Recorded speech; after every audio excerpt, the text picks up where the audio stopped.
Welcome back to the class. एक chapter हो गया खत्म, आज नया चैप्टर चलेगा। कॉन्सेप्ट ऑफ वर्किंग कैपिटल या मैनेजमेंट ऑफ वर्किंग कैपिटल। देखो ये चैप्टर का नाम है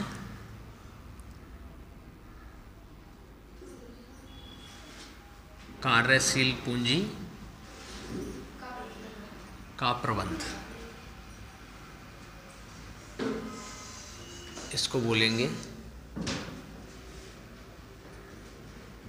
management of working capital.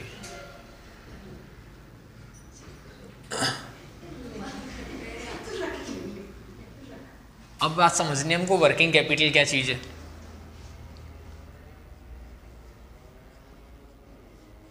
Working capital, देखिए बिजनेस में जितना भी रुपया लगाया जाता है उसको सबको कैपिटल बोलते हैं ना। और उस रुपये से दो तरह की संपत्ति खरीदी जाती हैं। एक संपत्ति होती है फिक्स असेट्स और एक संपत्ति होती है करंट असेट्स।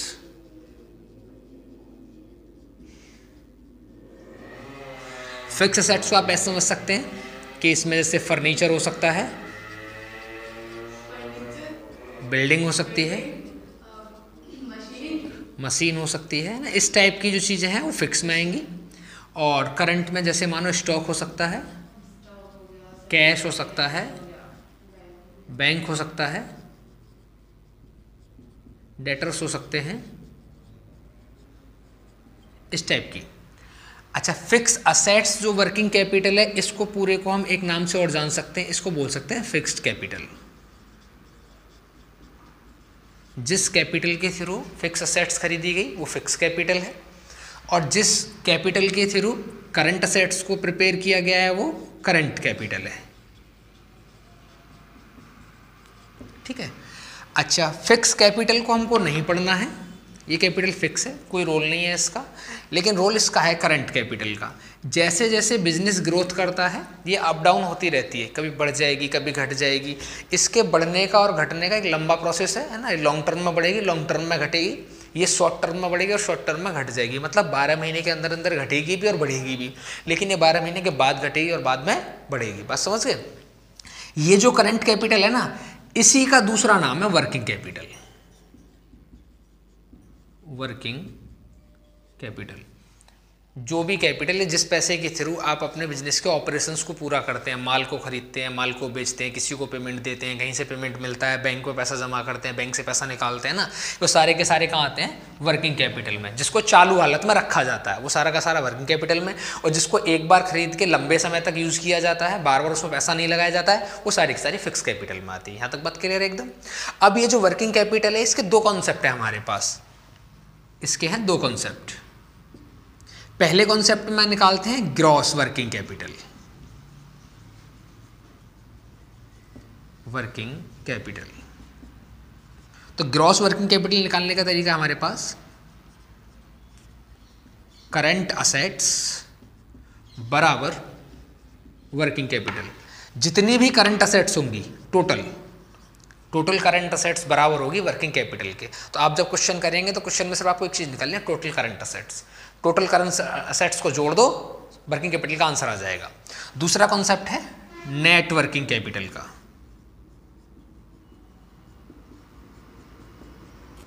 तो नेट वर्किंग कैपिटल निकालते हैं total current assets minus total current liabilities.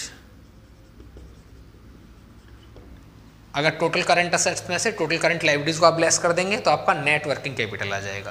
Question में दोनों ही बात पूछी जा सकती है। अगर कुछ नहीं पूछा जा रहा है तो हमेशा आप नेट वर्किंग कैपिटल निकालेंगे।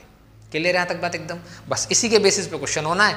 टोटल करंट असेट्स आप जानते हैं क्या क्या आता है करंट असेट्स में, करंट लायबिलिटीज में भी आपको पता है क्या क्या आता है। क्वेश्चन में से छांट के बस उनका टोटल लगाना और आंसर करना है, क्वेश्चन खत्म हो जाएगा। बात तक समझ में आ रही है?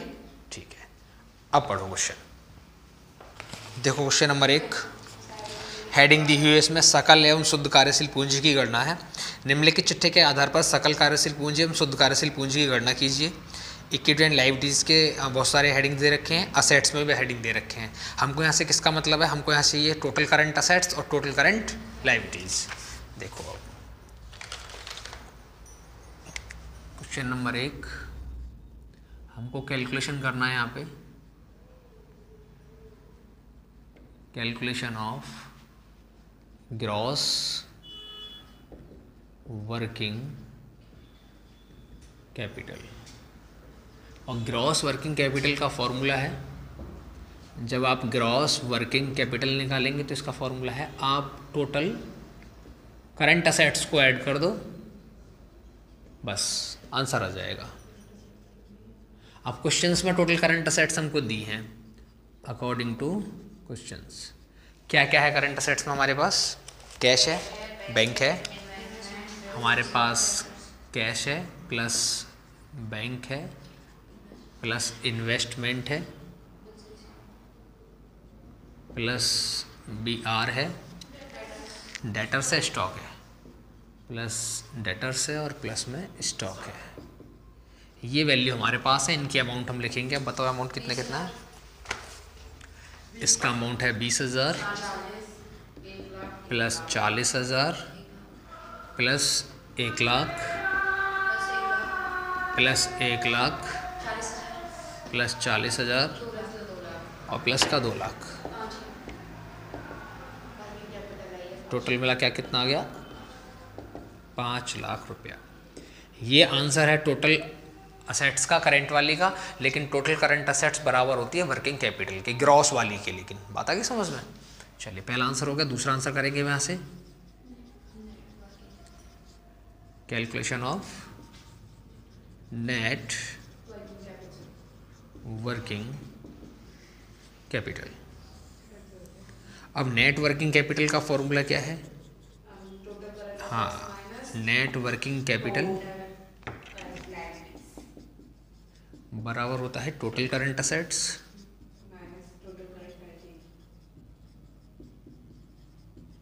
Minus total current liabilities. अब देखो टोटल करंट असेट्स तो हमारे पास हैं, हमको टोटल करंट लायबिलिटीज बनानी पड़ेंगी। तो यहाँ से बनाना पड़ेगा हमको टोटल करंट लायबिलिटीज। अब क्या क्या है लायबिलिटीज में हमारे पास? बैंक लोन प्लस BP, ये है 1 लाख, ये वाला भी है 1 लाख, टोटल मिला के हो गया हमारे पास 2 लाख। तो 2 लाख का हमारे पास करंट लायबिलिटीज़ है। करंट असेट्स हमारे पास पहले से कितने की? 5 लाख की। तो यहाँ से हम लिखेंगे नेट वर्किंग कैपिटल बराबर 5 लाख और माइनस का 2 लाख बराबर का हो जाएगा 3 लाख। ये नेट वर्किंग कैपिटल है हमारी। देखो ग्रॉस में ऐसा कुछ नहीं है जैसा मैं अभी बताने वाला हूँ, लेकिन नेट वर्किंग कैपिटल जब आती है तो उसके लिए तुमको थोड़ा सा याद रखना है। वो ये पूछ सकता है किस टाइप की वर्किंग कैपिटल है ना।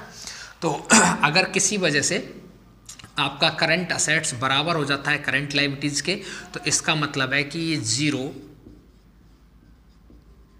वर्किंग कैपिटल है, मतलब कोई भी वर्किंग कैपिटल वहाँ पर नहीं है। ठीक है, आंसर 0 आ जाएगा। दोनों बराबर हो जाएंगे तो 0 वर्किंग कैपिटल रहेगा। इसके बाद अगर करंट असेट्स ज़्यादा है करंट लायबिलिटीज से तो ये पॉजिटिव है। ठीक है,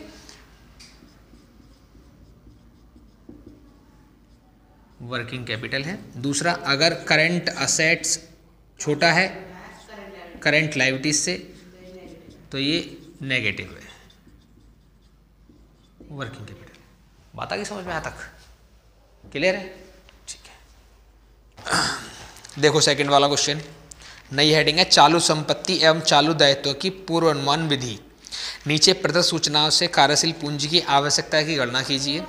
वज्रेट बिक्री दे रखी है 6,50,000 की। बिक्री की लागत पर शुद्ध लाभ का प्रतिशत दे रखा है 25%। ग्राहकों को प्रदत्त औसत साख दे रखी है 10 माह की। आपूर्तिकर्ताओं द्वारा प्रदत्त साख दे रखी है 4 सप्ताह की। औसत स्टॉक दे रखा है बिक्री के संदर्भ में 8 सप्ताह और आकस्मिकताओं के लिए संचय दे रखा है 10% का। अब समझो ये सेकंड क्वेश्चन क्या है। हमको निकालना क्या है इसमें? वैसे कार्यशील पूंजी की गणना करनी है, तो हमको ये नहीं पता रहा है कि किस पूंजी की गणना करनी है, तो हम यहाँ पे कैलकुलेशन करेंगे नेट वर्किंग कैपिटल की। Calculation of net working capital. अब नेट वर्किंग कैपिटल जो होती है कैसे निकालते हैं? नेट वर्किंग कैपिटल बराबर होती है total current assets minus total current liabilities. अब क्वेश्चन में ये वैल्यू दी नहीं है, ना तो टोटल करंट असेट्स है ना लायबिलिटीज, लेकिन निकालनी पड़ेगी हमको, ठीक है, कैलकुलेशन में। देखो इधर दे रखा है आपको ग्राहकों को प्रदत्त औसत साख, इसका मतलब ये डेटर्स हैं। आप दे रखा है आपूर्तिकर्ताओं द्वारा प्रदत्त साख दे रखी है, ये क्रेडिटर्स हैं। औसत स्टॉक दे रखा है, ये आपका स्टॉक है, ठीक है। अब देखो बोला ना उसने, ग्राहकों को, जो हमारे ग्राहक होते हैं वो डेटर्स होते हैं, जो आपूर्तिकर्ता होते हैं वो हमको माल बेचते हैं तो हमारे क्रेडिटर्स होते हैं। स्टॉक हमारा क्या होता है? स्टॉक हमारी असेट्स होती है। तो यहाँ से हमको पता लगाना है। क्लियर है बात एकदम? चलिए अब देखो ऊपर दे रखा बजट बिक्री, तो थोड़ी सी कैलकुलेशन हमको करनी पड़ेगी यहाँ पे, है ना। अब कैलकुलेशन में क्या निकाल रहे हैं हम? Total assets. तो उससे पहले हम निकालेंगे यहाँ पे calculation of cost of good sold. पहले हमको ये निकालना पड़ेगा कितने रुपए का माल था जो हमने विक्रय किया है 25% के प्रॉफिट पे। शायद देखो बिक्री की लागत पर शुद्ध लाभ का प्रतिशत कितना है? 25%। देखो कितना सेल है? Total sale 6 lakh. हाँ, प्रॉफिट कितना है? प्रॉफिट के लिए बिक्री की लागत पर शुद्ध लाभ प्रतिशत कितना? 25%। ये है 25% ऑन कॉस्ट। कॉस्ट पर दे रखा है 25%। अब देखो कैसे निकाल पाएंगे?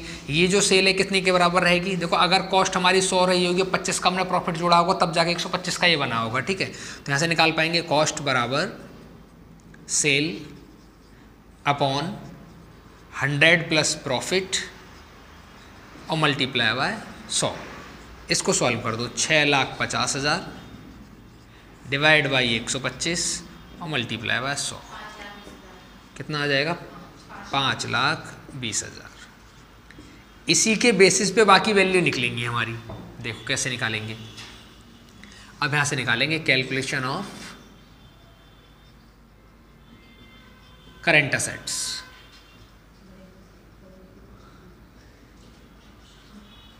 अब करंट असेट्स पे पहले दे रखा है हमको डेटर्स। डेटर्स का कितना बोला है उसने? ग्राहकों के लिए 10 सप्ताह। तो कैसे निकाल पाएंगे? हमारा जो कॉस्ट है कितना है? 5,20 का मल्टीप्लाई 10/52। 10/52 क्यों किया? क्योंकि टोटल मिला के पूरी साल में 52 सप्ताह होते हैं। 10 सप्ताह का हमको निकालना है। करो इसको solve. 5,20,000 divide by 52 multiply by 10। 52 नहीं, दोबारा करो। 5,20,000 डिवाइड बाई 52 मल्टीप्लाई, हाँ 1 लाख। चलो आगे क्या है? स्टॉक। क्योंकि हम करंट असेट्स निकालें तो स्टॉक की वैल्यू कितनी है हमारे पास? देखो जरा वहाँ पे औसत स्टॉक कितना दे रखा है? 8 सप्ताह। यहाँ पे लिखेंगे 5,20 मल्टीप्लाई बाय 8/52। करो इसको सॉल्व। 80,000। इन दोनों को जोड़ दो। 1,80,000 का हमारा टोटल करंट असेट्स आ गया। अब निकालेंगे हम कैलकुलेशन ऑफ